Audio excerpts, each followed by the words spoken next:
Bonjour. Bonjour. Alors, mardi 18 mai prochain, à 20h35 sur Arte, il y a un documentaire de 90 minutes de Marc Daniels sur les abeilles. Alors, il faut savoir qu'il y a un problème actuel mondial, c'est la disparition des abeilles. C'est la disparition des abeilles. La situation est catastrophique, car il faut imaginer un monde où il n'y a plus de pollinisation. On le sait, l'abeille est un des vecteurs de la pollinisation, puisqu'elle est le pollinisateur agricole le plus important de notre planète. On avait déjà abordé ce sujet lors d'un ancien constat, où on parlait des conséquences du gaucho, cet insecticide systémique utilisé sur des plantes comme le tournesol, par exemple, qui est butiné par ces abeilles. Ce gaucho produit par le groupe industriel Bayer, et qui serait responsable d'une surmortalité des abeilles si on considère l'effondrement de la production du miel ces dernières années, tu vois. En effet, selon les apiculteurs, cette production serait passée en 5 ans de 75 kg à 30 kg par ruche, faisant passer la production nationale de 40 000 tonnes à 25 000 tonnes par an. Tu vois un petit peu l'effondrement là. Ouais, je vois. Oui, puis en fait, il y a une disparition, je crois qu'en 10 ans, il a disparu 400 000 abeilles, je ne sais plus où c'est, je crois que c'est aux États-Unis, sauf erreur, sur un cheptel d'1,350,000. Voilà, et là, depuis 2005, ça s'est encore accéléré. Parce que le problème des systémiques, c'est que comme ça agit à cœur sur les plantes, le pollen est contaminé. Ah oui. Dans des faibles mesures si on les prend séparément, mais comme il y a une multitude de ces produits polluants qui viennent faire une synergie, en quelque sorte, les abeilles s'affaiblissent. Ouais. Elles s'affaiblissent et en s'affaiblissant, elles deviennent la proie de tous les problèmes qui les assaillent, les virus, les champignons, elles attrapent des dysenteries, enfin bref, c'est toute une histoire. Chez nous, c'est pareil, notre immunité s'est affaiblie, on est de plus en plus la proie des maladies, c'est ce qui arrive dans l'humanité d'ailleurs. Ouais. Voilà, donc c'est vrai que c'est un problème qui est un des plus sérieux. C'est là où on voit, tu vois, le rouage que représente la perfection que représente la nature. Ce tout petit animal, là, ce petit insecte, si lui disparaît, c'est une catastrophe. Ah ouais. Tu vois ? C'est vraiment une catastrophe écologique, c'est une catastrophe pour l'humanité. À présent, faut pas trop rêver sur les possibilités de renversement de cette situation-là. Pour la simple et bonne raison, c'est que des personnages qui sont en somme à l'origine de cette catastrophe n'ont aucune raison de modifier leur position. Une des maisons comme Monsanto, celle la plus connue, eux, ils ont leur processus d'OGM, donc ils vont produire des hybrides pollinisés déjà. Voilà. C'est-à-dire qu'il n'y a plus de pollinisation possible, ça n'a plus de raison d'être pour eux, puisque c'est eux qui vont fournir le produit fini. Il n'y a plus qu'à attendre la récolte. Puis quand tu veux replanter tes histoires, tu recommences, etc. Et c'est fini là, pour eux. Voilà ce qu'ils cherchent, voilà où ils veulent en venir. Ah ben, ils n'ont pas intérêt à ce que la pollinisation naturelle se fasse, puisque c'est eux qui veulent être à la base de ce renouvellement des récoltes. Voilà, comme ça, il faut être tributaire de Monsanto. Moi, je préférais être tributaire des abeilles, mais là, en l'occurrence, il faut être tributaire de Monsanto. Ce qui veut dire qu'à partir de là, c'est lui qui fait la pluie et le beau temps, comme on dit. Ouais. Voilà. Donc, je dis ça tout simplement parce que ça signifie qu'ils ne vont pas faire des pieds et des mains pour rétablir l'équilibre sur les abeilles, retirer ces produits dangereux. D'ailleurs, les plants OGM fournissent leur propre insecticide qui est nocif évidemment pour les abeilles, comme de bien entendu. À part ça, les abeilles sont aussi attaqués par les phénomènes d'électromagnétisme qui sont de plus en plus virulents, ce qui veut dire qu'on n'est pas parti en gagnant.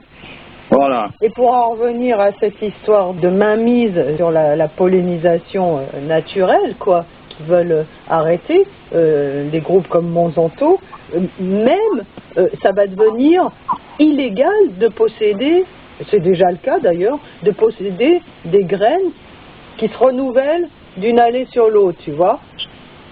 Ouais. Donc Cocopelli en sait quelque chose, parce qu'ils n'arrêtent pas d'avoir des problèmes avec ce genre de groupement, hein. Oui, parce qu'il y a un moment donné des graines, il faut qu'elles soient homologuées, pour qu'elles soient acceptées sur le marché. Donc, il y a telle graine, telle variété, qui est un produit qui est naturel, qui est normal, qui existe depuis la nuit des temps, il n'est pas homologué. Il n'est pas homologué, donc tu ne peux pas t'en servir. En tout cas, en tant que professionnel, à présent en particulier dans son jardin, bon, faut encore courater. Et je veux dire, on veut te forcer la main, faut tenir le marché, c'est-à-dire c'est une prise d'otage, qui est une prise d'otage grave, parce qu'on c'est la prise d'otage sur la nourriture. Comment tu fais? Tu vois un petit peu comment tu tiens le monde. Tout à fait. Alors, et à cause de cela, il y a tout un tas de variétés qui sont amenées à disparaître, parce que c'est devenu illégal, hein, de faire pousser ces variétés-là, des variétés anciennes, de tout un tas de choses. Et c'est ça. Alors, là par contre, la diversité, tu vois, ils sont en train de la taper, et au profit, enfin, pour faire une uniformisation aussi au niveau de tout un tas de cultures, tu vois. Il va y avoir plus que un seul blé, alors qu'il y en avait des centaines de variétés de blé, tu vois, à l'époque, enfin, dans le temps, si on veut dire. Maintenant, il va y avoir le blé unique. Ça va un peu dans le même sens que cette politique de mondialisation où il y aura une religion unique, un nouvel ordre mondial unique. Tu vois ce que je veux dire? Oui, même au niveau de la nourriture, on aura un blé unique. Tu vois, c'est fou. Oui, c'est l'inverse de l'unification traditionnelle. C'est l'inverse, exactement le mouvement inversé, tout à fait.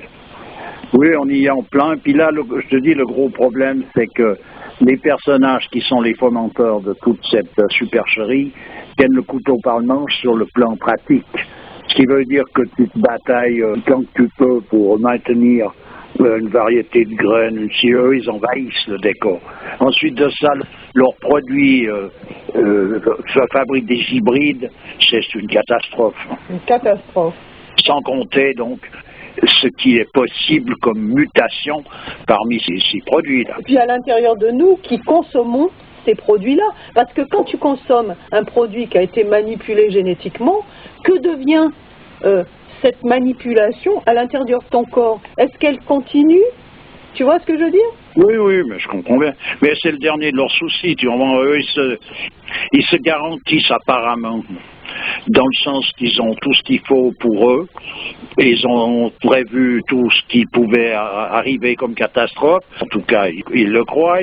Ce qui veut dire qu'ils ont des retranchements possibles en cas de catastrophe généralisée. Et ils s'en foutent pas mal du restant de l'humanité. Tu comprends, il y a des poignées de personnages qui ont prévu, il n'y a qu'à voir ces grosses propriétés qui se sont construites avec des palaces souterrains, comme en Australie, comme en Amérique du Sud, par les manias de la monnaie mondiale. Actuellement, ils ont l'impression qu'ils ont tout prévu pour que ça puisse aller pour eux. Et puis le restant de l'humanité est là pour disparaître de toute façon. Et puis si elle disparaît pas, ça sera vraiment exceptionnel. Mais eux, ils s'en foutent de tout ça. Eux, ils agissent de manière à. Voilà. Après, ils veulent refaire le monde. Ils sont en train de, tu sais, quand on dit qu'il faudrait refaire le monde, c'est une formule qu'on entend souvent. Eh bien, eux, ils sont en train de refaire le monde. Ah oui. Et oui, simplement, ils le refont à leur manière. Et puis, donc, cette façon-là, on voit bien que c'est une catastrophe totale. Mais simplement, il y a un leurre. Il y a une possibilité théorique, rationnelle, qui peut faire illusion. Le problème, c'est qu'ils entraînent tout le monde dans le ravin, quoi, c'est ça. Mais ça, ils s'en foutent pas mal de ça. Ça n'a aucune importance. On ne fait pas d'omelette sans casser des œufs. Le monde, pas le monde, qu'est-ce que ça peut leur faire? Donc, tu vois, cette catastrophe-là, eux, ce qu'ils ne se rendent pas compte, c'est qu'avec ce calcul de probabilité qu'ils font, toutes ces connaissances qu'ils ont, sont, elles, hybrides. Dans le sens qu'elles sont séparées, en somme, de l'élément fondamental qui est le principe universel. Ce qui veut dire qu'étant séparées, il y a une notion qui est la notion principielle, en somme, qui n'est plus là. Ce qui veut dire qu'à un moment donné, il ne faut simplement pas s'amuser à ça, parce que ça donne des résultats de tel ordre. Mais ça, comme c'est pas prouvé scientifiquement, tu comprends? Tout à fait. Voilà. Simplement, donc, ça va une catastrophe générale qui c'est pas, excuse-moi de te couper, c'est pas que c'est pas prouvé scientifiquement, mais c'est que les scientifiques actuels, la plupart, sont à la solde de ces grands groupes-là. Mais c'est même pas prouvé scientifiquement, dans le sens que la science, elle s'occupe de ce qu'elle peut voir, toucher, sur le plan de ce qu'ils appellent concret, c'est-à-dire qu'ils ne peuvent pas considérer les choses au-delà de ce qui a déjà été expérimenté. Du moment, c'est pas possible. Ils ne peuvent pas envisager ça sur un autre plan. C'est pas leur rayon, c'est pas leur domaine. Il y a bien des personnages qui pensent que ça fait partie des probabilités, etc. Mais disons, d'une façon générale, ça peut pas. Puis là, devant la catastrophe écologique dans laquelle on se trouve, et devant la démographie galopante, ils ne voient pas de solution à ça. Je dirais quand même aussi, c'est pas de leur intérêt, quoi. Prioritairement, bien sûr, de toute façon, leur intérêt rentre toujours en priorité dans tout. On pourrait encore justifier ça. Mais je veux dire, le grave de l'histoire, c'est l'oubli d'éléments qui sont essentiels. C'est ça, c'est cet oubli qui est beaucoup plus grave que la mauvaise volonté de quelqu'un. Cette mauvaise volonté de vouloir s'accaparer ceci ou cela, un personnage peut avoir une certaine intelligence, puis avoir comment est-ce qu'il faut dire, cette morbidité-là. Mais par contre, il ne va pas se tirer contre par principe. Tandis que là, ici, la branche sur laquelle ils sont assis, avec une vigueur qui est déconcertante. Quand tu parles d'oubli de l'essentiel, c'est vraiment l'oubli de l'essentiel en tant qu'absolu, quoi. Ah ben voilà, c'est le point de départ de la catastrophe. Ouais. C'est comme si tu lâches la corde. Tu es pendu après une corde, puis dessous de toi, il y a un ravin sans fond, tu lâches la corde. Ouais. Donc après, tu peux patauger dans toutes les considérations. L'histoire principale, c'était de ne pas lâcher la corde. Oui, c'est ça. Comme elle est lâchée, que faire? On peut tourner en rond, on peut constater, voilà, nous sommes à tel endroit, c'est un peu comme, tu vois, tu es dans un avion ou tu es dans une voiture, puis tu commentes le paysage. On arrive dans tel village, on a passé devant la maison, ceci. On en est réduit à ça, mais tu peux plus rien changer au film. Ouais. Comment? C'est ça. C'est le grave, il est là. Comment est-ce qu'ils veulent faire pour changer quelque chose? De quelle manière? Qui fait quoi? Qui peut changer quelque chose? Puisque celui qui aurait la possibilité, on pourrait dire, d'avoir une action, l'action qu'il fait, c'est celle-là. Donc tu ne peux pas lui demander d'en faire une autre. Donc il faudrait d'autres gens, d'autres choses, il faudrait que ça ait un autre monde. Ça n'est pas possible. Alors, comme je dis, il y a une poignée de malades mentaux, en somme, qui sont en train de refaire le monde. Voilà, sur le plan pratique, influencés par les forces maléfiques dont on a parlé. On a tartiné suffisamment ces jours derniers. Là. Ouais. Donc, à un moment donné, voilà d'où vient le vent. Donc à quoi bon tourner en rond? Si on veut corriger quelque chose, tu vois où il faut aller corriger. Il faut aller corriger à la base. Donc pour en revenir à ces forces maléfiques, c'est celle-là qu'il faut contrer pour pouvoir rétablir un équilibre. C'est pas en cherchant quel produit chimique va être moins agressif pour les abeilles. Qu'est-ce que ça peut foutre? C'est des histoires à dormir debout, tout ça. Alors quand on sait que dans l'islam, l'abeille c'est un animal sacré, que son miel c'est considéré comme un réel médicament, tu vois où on en est quand même. C'est l'or végétal. L'or végétal, oui. Ouais. Puis quel animal n'est pas sacré dans une tradition appliquée selon les règles? Ouais. Donc bon, et tout est fait selon une disposition de cet ordre. Là, tout est fait à l'envers. Il n'y a plus rien de sacré. Ah ben, la hyène, c'est pas un animal sacré quand même. Si, elle ne peut pas ne pas être sacrée. Est-ce qu'il peut exister quelque chose qui ne l'est pas, vu d'un point de vue traditionnel? C'est pas possible. Tout simplement. Tandis que là, vu du point de vue humain, qui donc on pourrait dire de l'infra-humanité, là, tout est profane. Ça signifie quand même, tu vois, l'homme a un certain pouvoir. Pour en arriver à être parachuté dans une nature merveilleuse, où tout est orchestré, tout est parfait, pour autant que la perfection puisse exister. Pour autant que la perfection manifestée puisse exister. Oui, puisque la perfection n'est pas de ce monde, on pourrait dire.